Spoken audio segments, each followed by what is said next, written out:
আসসালামু আলাইকুম everyone, diploma ক্লাসরুমে সবাইকে স্বাগত জানাচ্ছি। আজকের ভিডিওতে আমরা কোনো ধরনের রুলস না পড়েই সমস্ত ধরনের ট্যাগ কোশ্চেন সমাধান করব। সো ভিডিওটা তোমাদের জন্য খুবই ইম্পর্টেন্ট। তোমরা যদি ভিডিওটা স্কিপ না করে পুরোটাই কন্টিনিউ করো, তাহলে কোনো ধরনের রুলস ছাড়াই কিন্তু তোমরা সমস্ত ধরনের ট্যাগ কোশ্চেনের সমাধান করতে পারবা। সো চলো আজকের ভিডিওটা শুরু করা যাক। প্রথমে আমরা জানি যে আসলে ট্যাগ কোশ্চেন জিনিসটা কি। ট্যাগ কোশ্চেন মানে হচ্ছে প্রশ্ন জুড়ে দেওয়া, মানে আমরা সাধারণ কোনো একটা বাক্য বললাম বা সাধারণ কোনো কথা বললাম, এর সাথে কোনো একটা প্রশ্ন জুড়ে দেওয়াই হচ্ছে ট্যাগ কোশ্চেন। সেটা কিরকম? যেমন ধরো বলা হইলো যে সে ক্রিকেট খেলতেছে, তো আমরা এর সাথে আরেকটা যুক্ত করে দিলাম যে খেলতেছে কি না বা তাই না, এইরকম এই যে প্রশ্ন জুড়ে দেওয়া হচ্ছে, এই জুড়ে দেওয়া প্রশ্নটাই হচ্ছে মূলত ট্যাগ কোশ্চেন। অর্থাৎ কোনো একটা সেন্টেন্সের সাথে নতুন করে আরেকটা কি প্রশ্ন জুড়ে দেওয়া, এটাই হচ্ছে ট্যাগ কোশ্চেন। তো আমরা এই ট্যাগ কোশ্চেনটা কোনো ধরনের রুলস ছাড়াই সাধারণত 3টা স্টেপের মাধ্যমে আমরা সমাধান করব। তাহলে আমরা কি করব, 3টা স্টেপ ফলো করব। এই স্টেপগুলো ফলো করলেই কিন্তু ট্যাগ কোশ্চেনটা হয়ে যাবে, কোনো ধরনের রুলস আমাদেরকে পড়া লাগবে না। তাহলে আমরা প্রথম স্টেপে আসি। তাহলে আমরা যদি ট্যাগ কোশ্চেনের সমাধান করতে যাই, তাহলে 1 নম্বর স্টেপ যেটা, এই 1 নম্বর স্টেপটা হচ্ছে অক্সিলারি ভার্ব নিয়ে। তাহলে 1 নম্বর স্টেপটা কি, অক্সিলারি ভার্ব নিয়ে। অর্থাৎ আমাদের যে সেন্টেন্সটা দেওয়া থাকবে, আমাদেরকে লক্ষ্য রাখতে হবে যে ওই সেন্টেন্সের মধ্যে অক্সিলারি ভার্বটা আসলে কি আছে, কি রকম অক্সিলারি ভার্ব আছে, আমাদেরকে সেটা লক্ষ্য করতে হবে। যেমন আমরা যদি কোনো একটা সেন্টেন্স লিখি, তাহলে আমরা যদি কোনো একটা সেন্টেন্স লিখি, যেমন ধরো যে Roni is a brilliant student. তো ট্যাগ কোশ্চেনের ক্ষেত্রে আমাদেরকে কিন্তু কমা দিতে হয়, তো আমরা এখানে কমা দিলাম। তো এটা হচ্ছে একটা সেন্টেন্স, তো আমাদেরকে লক্ষ্য রাখতে হবে যে সেন্টেন্সের মধ্যে কোন অক্সিলারি ভার্বটা আছে, আমাদেরকে ওই অক্সিলারি ভার্ব বসাইতে হবে। এখন অক্সিলারি ভার্ব কি কি থাকতে পারে, বিভিন্ন ধরনের তো অক্সিলারি ভার্ব আছে। যেমন বি ভার্ব আছে, হ্যাভ ভার্ব আছে, তারপর হচ্ছে ডু ভার্ব আছে, এরকম বিভিন্ন অক্সিলারি ভার্ব আছে। তাহলে সেগুলা কি কি দেখো। যেমন ডু ভার্ব বলতে কি কি থাকে, ডু ভার্ব বলতে থাকে হচ্ছে ডু, তারপর হচ্ছে ডাস অথবা ডিড, এই 3টা হচ্ছে তোমার কি ডু ভার্ব। তারপর বি ভার্ব বলতে কি কি থাকে, বি ভার্ব বলতে থাকে হচ্ছে am, is, are, was, were. তাহলে এইগুলা হচ্ছে কি বি ভার্ব। তারপর আর কি থাকতে পারে, হ্যাভ ভার্ব থাকতে পারে। এই হ্যাভ ভার্ব গুলা হচ্ছে কি হ্যাভ অথবা হ্যাজ অথবা হ্যাড, এইগুলা হচ্ছে হ্যাভ ভার্ব। তারপর হচ্ছে মডাল অক্সিলারি ভার্ব থাকতে পারে। তারপর কি থাকতে পারে, modal auxiliary verb. Modal auxiliary verb কি, ক্যান, কুড, তারপর হচ্ছে শ্যাল, উইল। তো এইগুলো হচ্ছে মডাল অক্সিলারি ভার্ব। এরকম আরো আছে, আউট টু, ইউজ টু, এই রকম মডাল অক্সিলারি ভার্বও কিন্তু অনেক আছে। তার মানে কোন একটা সেন্টেন্সে অক্সিলারি ভার্ব বলতে এইগুলা কিন্তু থাকতে পারে।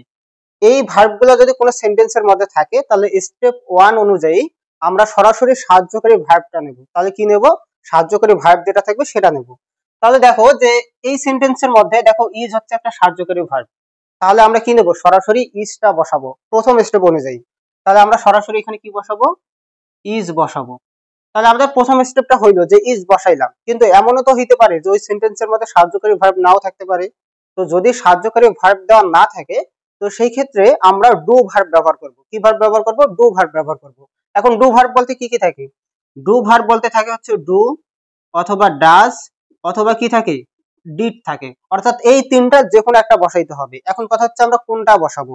যদি সেন্টেন্সটা পাস্ট টেন্স হয়, তো আমাদের এই 3টার যে কোনো একটা বসাইতে হবে, মূলত সেন্টেন্সের টেন্স অনুযায়ী এবং সাবজেক্টের নাম্বার পার্সন অনুযায়ী কিন্তু। তাহলে যদি সেন্টেন্সটা তোমার পাস্ট টেন্স হয়, তাহলে আমরা সরাসরি ডিড ব্যবহার করব। তাহলে সরাসরি কি ব্যবহার করব, ডিড ব্যবহার করব। আর যদি সেন্টেন্সটা প্রেজেন্ট টেন্স হয়, তো সেই ক্ষেত্রে আমরা ডু অথবা ডাস, এই দুইটার যে কোনো একটা ব্যবহার করব। এখন ডু কখন ব্যবহার করব এবং ডাস কখন ব্যবহার করব, যদি সাবজেক্টটা থার্ড পারসন সিঙ্গুলার নাম্বার হয়, তো তখন আমরা এই ডাস ব্যবহার করব। আর যদি থার্ড পারসন সিঙ্গুলার নাম্বার না হয়, তখন আমরা ডু ব্যবহার করব। ঠিক আছে। আচ্ছা, এখন এইরকম আমরা একটা সেন্টেন্স লিখি। যেমন ধরো যে Rimu wants to buy a pen. Rimu wants to buy a pen. তো এইটাকে যদি আমরা প্রথম স্টেপ অনুযায়ী লিখতে যাই, তাহলে এখানে দেখো যে কোনো সাহায্যকারী ভার্ব কিন্তু দেওয়া নাই। সো সাহায্যকারী ভার্ব দেওয়া না থাকলে ডু, ডাজ অথবা ডিড, 3টার যে কোনো একটা নিতে হবে। যেহেতু এটা কি প্রেজেন্ট টেন্স, তার মানে ডু অথবা ডাজ নেব। তারপর সাবজেক্টটা দেখো যে third person singular number. So subject যদি থার্ড পারসন সিঙ্গুলার নাম্বার হয় তাহলে ডেফিনেটলি আমাদেরকে কি নিতে হবে, ডাজ নিতে হবে। তাহলে কি নিতে হবে, ডাজ নিতে হবে। সো এই কারণে আমরা কি নিলাম, ডাজ নিলাম। এটা হচ্ছে আমাদের কি প্রথম স্টেপ। তাহলে প্রথম স্টেপটা কি, প্রথম স্টেপটা হচ্ছে সাহায্যকারী ভার্ব নেওয়া, মানে ওই সেন্টেন্সে যে সাহায্যকারী ভার্ব আছে সেই সাহায্যকারী ভার্বটাকে আমাদের প্রথমে কি বসাতে হবে। এরপর আসি 2 নাম্বার স্টেপে। আমাদের 2 নাম্বার স্টেপ যেটা, 2 নাম্বার স্টেপটা হচ্ছে, 2 নাম্বার স্টেপটা হচ্ছে নট যুক্ত করব কিনা, মানে এই যে সাহায্যকারী ভার্বটা আছে এই সাহায্যকারী ভার্বের সাথে আমরা নট যুক্ত করব কিনা, এটা হচ্ছে স্টেপ 2। তাহলে এটা হচ্ছে স্টেপ 2। এই স্টেপ 2 হচ্ছে নট আমরা যুক্ত করব নাকি নট যুক্ত করব না, এটা হচ্ছে স্টেপ 2। এখন এইটা আমরা কিভাবে বুঝবো যে আমরা নট যুক্ত করব কিনা। এই যে যে সেন্টেন্স গুলা দেওয়া আছে এই সেন্টেন্স গুলার মধ্যে যদি কোনো নেগেটিভ সাইন থাকে বা সেন্টেন্সটা যদি নেগেটিভ হয় তো সেই ক্ষেত্রে আমাদের কিন্তু এই সাহায্যকারী ভার্বের সাথে নট যুক্ত করা যাবে না। বাট যদি সেন্টেন্সটা নেগেটিভ না হয় কিংবা ওই সেন্টেন্সের মধ্যে যদি নেগেটিভ কোনো সাইন না থাকে তো সেই ক্ষেত্রে আমাদের নট কিন্তু যুক্ত করতে হবে। এখন কথা হচ্ছে যে নেগেটিভ সাইন গুলো আসলে কি, তাহলে আমরা নেগেটিভ সাইন গুলো একটু লক্ষ্য করি। নেগেটিভ সাইন বলতে, নেগেটিভ সাইন বলতে বোঝায় যেমন হচ্ছে নট, তারপর হচ্ছে নো, তারপর হচ্ছে নেভার, তারপর হচ্ছে স্কার্সলি, স্কার্সলি, হার্ডলি, তারপর হচ্ছে বেয়ারলি, বেয়ারলি, তারপর হচ্ছে সেলডম, সেলডম, তারপর নো ওয়ান, নো ওয়ান, তারপর হচ্ছে নান, নাথিং, নাথিং। এইগুলো হচ্ছে নেগেটিভ সাইন, অর্থাৎ এইগুলা দ্বারা কি নেগেটিভ অর্থ প্রকাশ করে। এরকম আরো কিছু নেগেটিভ সাইন আছে, তোমরা সেগুলো একটু দেখে রাখবা। তাহলে কোনো সেন্টেন্সের মধ্যে যদি এই নেগেটিভ সাইন গুলা থাকে তাহলে আমরা কিন্তু ভার্বের সাথে নট যুক্ত করব না। বাট যদি এইগুলা না থাকে তখন আমরা ভার্বের সাথে কি করব, নট যুক্ত করব। যেমন আমরা যদি আরেকটা উদাহরণ দেই, যেমন ধরো যে nothing, nothing is possible here, অর্থাৎ এখানে কোনো কিছু সম্ভব না। তাহলে এই সেন্টেন্সটাকে যদি আমরা প্রথম স্টেপে আসি, প্রথম স্টেপ অনুযায়ী আমাদেরকে সাহায্যকারী ভার্ব নিতে হবে, আমরা সাহায্যকারী ভার্ব নিলাম। এখন দ্বিতীয় স্টেপে দেখতে হবে যে এখানে নেগেটিভ কোনো সাইন আছে কিনা। তাহলে দেখো যে এই সেন্টেন্সের মধ্যে কিন্তু নেগেটিভ সাইন আছে, এই যে নাথিং, এই নাথিং হচ্ছে একটা নেগেটিভ সাইন, আর নেগেটিভ সাইন থাকলে ভার্বের সাথে কিন্তু নট যুক্ত করা যাবে না। তার মানে এই ভার্বের সাথে আমরা নট যুক্ত করব না। এবার আমরা উপরে দুইটা সেন্টেন্স লক্ষ্য করি। এই সেন্টেন্সের মধ্যে দেখো যে নেগেটিভ কোনো সাইন নাই। তাহলে নেগেটিভ কোনো সাইন যদি না থাকে তাহলে আমাদেরকে অবশ্যই কি ভার্বের সাথে নট যুক্ত করতে হবে। এখন এই নট যুক্ত করতে গেলে নিয়মটা হচ্ছে আমাদের নটটা কিন্তু সংক্ষিপ্ত আকারে যুক্ত করতে হবে, মানে ভার্বের সাথে সংক্ষিপ্ত আকারে যুক্ত করতে হবে। যেমন যদি ডাজ থাকে, যেমন কি থাকে, যদি ডাজ থাকে তাহলে ডাজ নট লেখা যাবে না, আমাদের লিখতে হবে ডাজেন্ট, লিখতে হবে কি ডাজেন্ট। তারপর যদি আর থাকে তো আমাদেরকে আর নট লেখা যাবে না, আমাদেরকে লিখতে হবে আরএন্ট। তারপর যদি উইল থাকে, উইল থাকলে আমাদেরকে লিখতে হবে হচ্ছে ওন্ট, লিখতে হবে কি ওন্ট। তো এইরকম প্রত্যেকটা ভার্বের সাথে নট সংক্ষিপ্ত আকারে যুক্ত করলে কি রকম হয় এগুলা কিন্তু তোমাদের গাইডের মধ্যে দেওয়া আছে, তো তোমরা এইগুলা একটু দেখে নিবা যে আমরা সংক্ষিপ্ত আকারে কিভাবে যুক্ত করব, ঠিক আছে। তাহলে ভার্বের সাথে নটটা কি করতে হবে, সংক্ষিপ্ত আকারে যুক্ত করতে হবে। তাহলে যেহেতু এখানে নেগেটিভ সাইন নাই তার মানে আমরা কি করব, নট যুক্ত করব।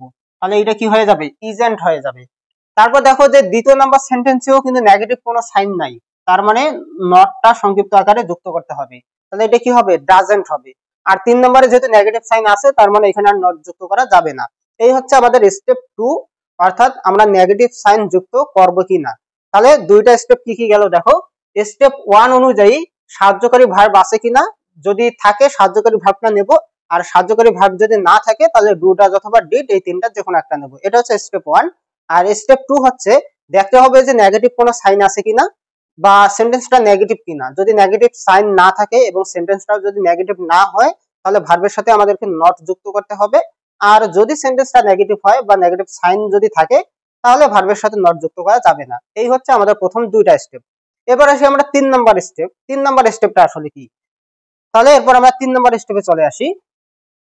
তো 3 নাম্বার স্টেপটা হচ্ছে মূলত প্রোনাউন ব্যবহার করা। তাহলে স্টেপ 3 যেটা, এই স্টেপ 3টা হচ্ছে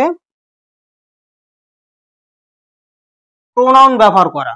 এখন এই প্রোনাউনটা যে নেব, এই প্রোনাউনটা আসলে কার উপর ভিত্তি করে হবে? প্রোনাউনটা মূলত সাবজেক্টের উপর ভিত্তি করে হবে। আর ট্যাগ কোশ্চেনে সাধারণত চারটা প্রোনাউন ব্যবহার করা হয়। এই চারটা প্রোনাউন কি কি ব্যবহার করা হয়? যেমন শি অথবা হি অথবা ইট অথবা দে। তাহলে দেখো যে ট্যাগ কোশ্চেনে সাধারণত এই চারটা প্রোনাউন কিন্তু ব্যবহার করা হয়। তাহলে এখন দেখতে হবে যে আসলে কোন প্রোনাউনটা আমরা ব্যবহার করব, এই চারটার মধ্যে কখন কোনটা ব্যবহার করব, তাই না? তো এই প্রোনাউনগুলো ব্যবহার করার ক্ষেত্রে একটা সিকোয়েন্স তোমরা মনে রাখবা। সিকোয়েন্সটা হচ্ছে এরকম, এখানে যে সাবজেক্টটা থাকবে মূলত প্রোনাউনটা কিন্তু ব্যবহার করা হয় এই সাবজেক্টের উপর ভিত্তি করে, ঠিক আছে? তো একটা সাবজেক্ট কি হইতে পারে বলো তো? সিঙ্গুলার হইতে পারে, না হয় কি হইতে পারে, প্লুরাল হইতে পারে। সো সাবজেক্টটা যদি প্লুরাল হয় তাহলে আমরা কোনো কিছু দেখা দেখি নাই, যদি প্লুরাল হয় তাহলে কোনো প্রশ্ন নাই। বাট যদি সিঙ্গুলার হয় তাহলে আমাদের কিন্তু প্রশ্ন আছে। যদি প্লুরাল হয় কোনো প্রশ্ন নাই, প্রশ্ন ছাড়াই আমরা কি ব্যবহার করব? এই যে দে আছে, এই দে ব্যবহার করব। তাহলে কখন এটা ব্যবহার করব? যখন সাবজেক্টটা কি হবে, সাবজেক্টটা যখন প্লুরাল হবে। তাহলে সাবজেক্টটা যদি প্লুরাল হয় তাহলে কোনো প্রশ্ন ছাড়াই আমরা দে ব্যবহার করব। যেমন আমরা যদি সেন্টেন্স লিখি, যেমন হচ্ছে birds are flying in the sky. তাহলে birds are flying in the sky, তাহলে আমাদের স্টেপ 1 অনুযায়ী আমাদেরকে কি নিতে হবে? আর নিতে হবে। তারপর স্টেপ 2 অনুযায়ী এর সাথে নট যুক্ত করতে হবে। তাহলে স্টেপ 1 এবং স্টেপ 2 নেওয়া শেষ। এরপর দেখতে হবে যে স্টেপ 3 তে কি বলছে, প্রোনাউন নিতে হবে। তো প্রোনাউন নিতে গেলে আমাদেরকে দেখতে হবে সাবজেক্টটা আসলে কি আছে, এটা সিঙ্গুলার নাকি প্লুরাল। যদি প্লুরাল থাকে তাহলে কোনো প্রশ্ন নাই। তো এখানে দেখো যে বার্ডস, এটা হচ্ছে একটা প্লুরাল, যেহেতু প্লুরাল তার মানে কোনো প্রশ্ন নাই, আমরা সরাসরি কি ব্যবহার করব? দে ব্যবহার করব। তাহলে সরাসরি আমরা দে ব্যবহার করব, তারপর আমরা একটা প্রশ্নবোধক চিহ্ন দেব। তাহলে দেখো যে এইটা কিন্তু ট্যাগ কোশ্চেনটা কমপ্লিট। বাট যদি তোমার যে সাবজেক্টটা আছে এই সাবজেক্টটা যদি সিঙ্গুলার না হয়, সরি যদি প্লুরাল না হয়, যদি সিঙ্গুলার হয়, তো এই সিঙ্গুলার হইলে কিন্তু আমাদের প্রশ্ন আছে। প্রশ্নটা হচ্ছে যে সেটা পারসন নাকি নন পারসন। তাহলে যদি সিঙ্গুলার হয় তাহলে প্রশ্ন হচ্ছে দুইটা, যে সেটা আসলে কি পারসন নাকি নন পারসন। পারসন বলতে বোঝায় ব্যক্তিবাচক, আর নন পারসন বলতে বোঝায় অব্যক্তিবাচক। মানে সেটা কোনো বস্তু হইতে পারে বা কোনো স্থানের নাম হইতে পারে, যে কোনো কিছু আর কি। অর্থাৎ অব্যক্তিবাচক যা কিছু আছে সবকিছুই বোঝায়। তাহলে যদি সেন্টেন্সটা নন পারসন হয়, তাহলে কি বললাম, যদি সেন্টেন্সটা নন পারসন হয়, যদি নন পারসন হয় তাহলে আমরা এখানে কি ব্যবহার করব? ইট ব্যবহার করব। তাহলে নন পারসন হইলে আমরা ইট ব্যবহার করব। আর যদি পারসন হয় তাহলে আমাদের প্রশ্ন আছে। সো আমরা সেটা পরে যাই, আগে আমরা দেখি যে নন পারসনটা কিরকম। যেমন আমরা যদি আরেকটা সেন্টেন্স লিখি, যেমন হচ্ছে gold is a valuable metal. তাহলে এটা আমরা আরেকটা সেন্টেন্স লিখলাম। তো আমাদের স্টেপ 1 অনুযায়ী আমরা কি নেব? ইজ নেব, আর স্টেপ 2 অনুযায়ী আমরা নট যুক্ত করব। তাহলে ইজেন্ট, স্টেপ 1 এবং স্টেপ 2 শেষ। এরপর 3 নাম্বার স্টেপে দেখতে হবে যে এই সাবজেক্টটা সিঙ্গুলার নাকি প্লুরাল। যদি প্লুরাল হয় তাহলে প্রশ্ন নাই, বাট যদি সিঙ্গুলার হয় তাহলে প্রশ্ন আছে। তো গোল্ড এটা হচ্ছে সিঙ্গুলার, তার মানে প্রশ্ন আছে। এবার দেখতে হবে যে এটা আসলে পারসন নাকি নন পারসন। তো এই যে গোল্ড, এই গোল্ড হচ্ছে একটা নন পারসন, মানে এটা অব্যক্তিবাচক। তো যদি নন পারসন হয় তাহলে কোনো প্রশ্ন নাই, আমরা কি ব্যবহার করব? ইট ব্যবহার করব। তো আমরা এখানে কি ব্যবহার করব? ইট ব্যবহার করব। তারপর আমরা একটা প্রশ্নবোধক চিহ্ন দেব। তাহলে দেখো যে এটারও ট্যাগ কোশ্চেন কিন্তু কমপ্লিট। বাট আমাদেরকে দেখতে হবে যে এই যে আমাদের যে সিঙ্গুলার যে সাবজেক্টটা আছে, এই সিঙ্গুলার সাবজেক্টটা যদি নন পারসন না হয়ে যদি পারসন হয়, তাহলে নন পারসন না হয়ে কি হয়? যদি পারসন হয়। তো পারসন হইলে আমাদের প্রশ্ন আছে। প্রশ্নটা হচ্ছে এরকম যে সেটা আসলে ছেলেকে বোঝাচ্ছে নাকি মেয়েকে বোঝাচ্ছে। যদি ছেলেকে বোঝায় তাহলে আমরা হি ব্যবহার করব, আর মেয়েকে বুঝাইলে আমরা কি ব্যবহার করব? সে ব্যবহার করব।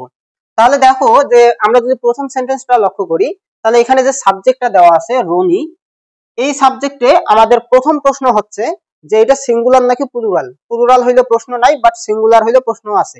তো রনি যেহেতু সিঙ্গুলার, তার মানে আমাদের এখন প্রশ্ন আছে। প্রশ্ন হচ্ছে এটা পারসন নাকি নন পারসন। যদি নন পারসন হয় তাহলে তো প্রশ্ন নাই, আমরা সরাসরি ইট ব্যবহার করব। বাট যদি পারসন হয় তাহলে আবার প্রশ্ন আছে। প্রশ্নটা হচ্ছে এটা ছেলে নাকি মেয়ে। তো রনি যেহেতু ছেলে, তাহলে ছেলে হইলে কি বসবে? হি বসবে। তো আমরা এখানে হি বসাবো, এখানে আমরা হি বসাবো, তারপর আমরা একটা প্রশ্নবোধক চিহ্ন দেবো। তাহলে এটারও ট্যাগ কোশ্চেন কিন্তু কমপ্লিট। এবার আমরা 2 নম্বর সেন্টেন্সে আসি। 2 নম্বর সেন্টেন্সে সাবজেক্ট হচ্ছে রিমুভ। তাহলে আমাদের প্রথম প্রশ্ন হচ্ছে যে এটা সিঙ্গুলার নাকি প্লুরাল। প্লুরাল হলে প্রশ্ন নাই, বাট সিঙ্গুলার হলে প্রশ্ন আছে।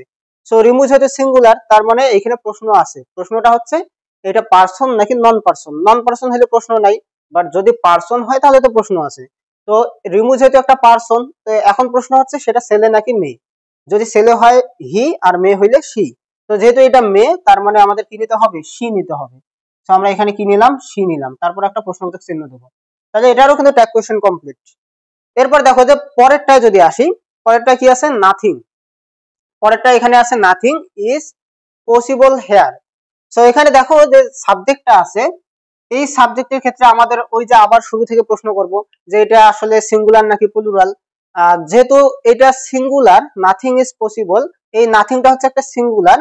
সো যদি সিঙ্গুলার হয় তাহলে আমাদের প্রশ্ন আছে। প্রশ্নটা হচ্ছে যে এটা পারসন নাকি নন পারসন। যদি নন পারসন হয় তাহলে আমরা ইট ব্যবহার করব, কোনো প্রশ্ন নাই। বাট যদি পারসন হয় তাহলে তো প্রশ্ন আছে। এই নাথিংটা হচ্ছে নন পারসন, তো নন পারসন হলে তো কোনো প্রশ্ন নাই, আমরা সরাসরি কি ব্যবহার করব? ইট ব্যবহার করব। সো এটা যেহেতু নন পারসন, তাহলে আমরা এখানে সরাসরি কি ব্যবহার করলাম? ইট ব্যবহার করলাম, তারপর আমরা একটা প্রশ্নবোধক চিহ্ন দিলাম। তাহলে দেখো যে আমাদের ট্যাগ কোশ্চেন কিন্তু হয়ে গেল। সো আমরা বেশিরভাগ ট্যাগ কোশ্চেনে এই রুলস গুলা ফলো করে, বা এখানে তো রুলস না, শুধুমাত্র 3টা স্টেপ, এই 3টা স্টেপ ফলো করেই কিন্তু আমরা করতে পারবো, কোনো রুলস ব্যবহার করা লাগবেই না। বাট প্রত্যেকটারে তো একটা ব্যতিক্রম কিছু থাকে, তাই না? তো আমরা একটা ব্যতিক্রম জিনিসটা বুঝি, বা ব্যতিক্রম যে নিয়মটা আছে সেই নিয়মটা আমরা একটু দেখি, তারপর আমরা ইম্পারেটিভ সেন্টেন্সের যে ট্যাগ কোশ্চেন সেটা সম্পর্কে আলোচনা করব। সো প্রত্যেকটা যেহেতু ব্যতিক্রম থাকে, এটারও কিন্তু ব্যতিক্রম আছে, তো আমরা এই ব্যতিক্রমটা একটু আলোচনা করি। যদিও এটা ব্যতিক্রম না, এই নিয়মগুলা বা এই স্টেপগুলোর মধ্যেই পড়ে, বাট সামান্য একটু আর কি আলাদাভাবে চিন্তা করা লাগে, আমরা সেটা আলোচনা করব। তাহলে দেখো যে কোনো সেন্টেন্স যদি, তাহলে কোনো সেন্টেন্স যদি অল, তারপর হচ্ছে এভরি ওয়ান, তারপর হচ্ছে এভরিবডি, এভরিবডি, তারপর হচ্ছে no one, nothing, no one, তারপর হচ্ছে নোবডি, নোবডি, তারপর হচ্ছে নান। তাহলে কোন সেন্টেন্স যদি এই ওয়ার্ডগুলা দ্বারা শুরু হয়, যেমন all, everyone, everybody, no one, nobody, none, অর্থাৎ এই ওয়ার্ডগুলো দ্বারা যদি কোনো সেন্টেন্স শুরু হয় এবং এটা যদি সাবজেক্ট হিসেবে থাকে, তাহলে এই সবকিছুর পরিবর্তে আমরা সরাসরি কি ব্যবহার করব? দে ব্যবহার করব। তাহলে সরাসরি কি ব্যবহার করব? দে ব্যবহার করব। এখন এই দে ব্যবহার করতে গেলে আমাদের সামনে একটু জাস্ট চেঞ্জ করতে হবে, আমরা শুধু ওইটায় ফোকাস দেবো, ঠিক আছে? যেমন ধরো যে একটা সেন্টেন্স আমরা নিলাম যে no one, no one likes a liar. তাহলে এটা হচ্ছে একটা সেন্টেন্স, তো এটার আমরা কি করব? ট্যাগ কোশ্চেন করব। সো ট্যাগ কোশ্চেন করতে গেলে আমাদের স্টেপ 1 অনুযায়ী সাহায্যকারী ভার্ব নিতে হবে। সো এখানে দেখো যে সাহায্যকারী ভার্ব কিন্তু নাই, তার মানে কি করতে হবে? তার মানে আমাদেরকে ডু ভার্ব নিতে হবে, অর্থাৎ ডু, ডাজ অথবা ডিড নিতে হবে। যেহেতু এটা কি, এটা হচ্ছে প্রেজেন্ট টেন্স, তার মানে ডু অথবা ডাজ নিতে হবে। তারপর নো ওয়ান হচ্ছে থার্ড পারসন সিঙ্গুলার নাম্বার, তার মানে আমাদেরকে কি নিতে হবে? ডাজ নিতে হবে। সো আমরা এখানে কি নিলাম? ডাজ নিলাম স্টেপ 1 অনুযায়ী।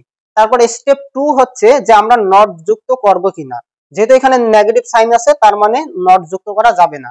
তাহলে স্টেপ 2 ও কমপ্লিট। এবার স্টেপ 3 অনুযায়ী কি করতে হবে? প্রোনাউন ফর্ম নিতে হবে। তো আমি তো বলছি যে এই ওয়ার্ডগুলো যদি সাবজেক্ট হিসেবে থাকে তাহলে প্রোনাউন কি নিতে হবে? দে নিতে হবে। তো এখানে তো নো ওয়ান আছে, তার মানে প্রোনাউন আমরা কি নেব? প্রোনাউন আমরা নেব হচ্ছে দে। তাহলে প্রোনাউন কি নেব? দে নেব, তারপর একটা প্রশ্নবোধক চিহ্ন দেব। বাট এইখানেই হচ্ছে সমস্যাটা কি? এখানে কি আছে? দে আছে। দে হচ্ছে third person plural number. So এই যে যদি থার্ড পারসন প্লুরাল হয়, তো সেই ক্ষেত্রে তো তোমার ডাজ হইতে পারে না, সেই ক্ষেত্রে কি হবে? ডু হবে। তো এই কারণে আমরা এখানে ডাজ না নিয়ে কি নেব? ডু নেব। শুধু এইটুকুই আমাদেরকে পরিবর্তন করতে হবে। অর্থাৎ যদি এইগুলা থাকে, এইগুলা পরিবর্তে আমরা দে নেব, এবং এই দের অনুসারে আমরা এই সামনে কি নেব? সাহায্যকারী ভার্ব নেব। তাহলে কিন্তু আমাদের ট্যাগ কোশ্চেনটা হয়ে যাবে। সো যত ধরনের ট্যাগ কোশ্চেন আছে আমরা কিন্তু এইভাবে সমাধান করব। এবার আমরা আসি যে ইম্পারেটিভ সেন্টেন্স আমরা কিভাবে সমাধান করব। কারণ ট্যাগ কোশ্চেন তো আর শুধু এই সেন্টেন্স গুলা থাকে না, আমাদের ইম্পারেটিভ সেন্টেন্সেরও কিন্তু ট্যাগ কোশ্চেন করতে হয়। সো আমরা ইম্পারেটিভ সেন্টেন্সটার দিকে একটু দেখি যে সেখানে আমাদের কোন নিয়মগুলো আর কি ফলো করতে হবে। তো যদি ইম্পারেটিভ সেন্টেন্স হয়, তো ইম্পারেটিভ সেন্টেন্স সাধারণত দুই ভাবে শুরু হয়, একটা হচ্ছে মূল ভার্ব দ্বারা শুরু হয় আর একটা হচ্ছে লেট দ্বারা শুরু হয়। তো ইম্পারেটিভ সেন্টেন্সটা যদি মূল ভার্ব দ্বারা শুরু হয় তাহলে কোনো কিছু দেখা দেখি নাই, আমরা সরাসরি উইল ব্যবহার করব। উইল ব্যবহার সরাসরি আমরা কি ব্যবহার করব, উইল ব্যবহার করব। যেমন ধরো দেওয়া থাকলো যে গো দেয়ার, বা ধরো দেওয়া থাকলো যে do the work, do the work, তাহলে দুইটা সেন্টেন্সে দেখো যে মূল ভার্ব দ্বারা শুরু হয়েছে। তো যদি মূল ভার্ব দ্বারা শুরু হয় তাহলে আমরা সরাসরি উইল ইউ ব্যবহার করব। তাহলে কি ব্যবহার করব, উইল ইউ ব্যবহার করব, তাহলেই হয়ে যাবে। এটাও যেহেতু মূল ভার্ব দ্বারা শুরু হয়েছে তার মানে আমরা কি ব্যবহার করব, উইল ইউ ব্যবহার করব। এভাবে করলেই কিন্তু হয়ে যাবে। এরপর যদি লেট দ্বারা শুরু হয়, যেমন হচ্ছে let us play football, let us play football. তো এইরকম যদি কোনো সেন্টেন্স থাকে, তো এই সেন্টেন্স গুলাকে আমরা যদি ট্যাগ কোশ্চেন করতে যাই তাহলে আমরা এখানে ব্যবহার করবো হচ্ছে শ্যাল উই। তাহলে কি ব্যবহার করব, শ্যাল উই ব্যবহার করব। তাহলে এভাবেই আমরা ইম্পারেটিভ সেন্টেন্সে কি করব, ট্যাগ কোশ্চেন করব। তাহলে দেখো যে আজকের ভিডিওতে আমরা যেভাবে ট্যাগ কোশ্চেন করলাম, এইভাবে ট্যাগ কোশ্চেন করলে কিন্তু কোনো ধরনের রুলস করা লাগবে না, জাস্ট আমাদেরকে 3টা স্টেপ ফলো করা লাগবে, ঠিক আছে। তো এর আগে তোমরা অনেকগুলো রুলস ব্যবহার করছো, বাট আজকে কোনো রুলস ছাড়াই ট্যাগ কোশ্চেন হয়ে গেল। তো যদি কোনো রুলস ছাড়াই তোমরা ট্যাগ কোশ্চেন করতে পারো, তো এর ফিডব্যাকটা তোমরা জানাবা যে এই ভিডিওটা তোমাদের জন্য কতটুকু উপকারী হয়েছে। তো আজকের ভিডিওতে এই পর্যন্ত, দেখা হবে পরবর্তী কোনো ভিডিওতে পরবর্তী কোনো টপিক নিয়ে।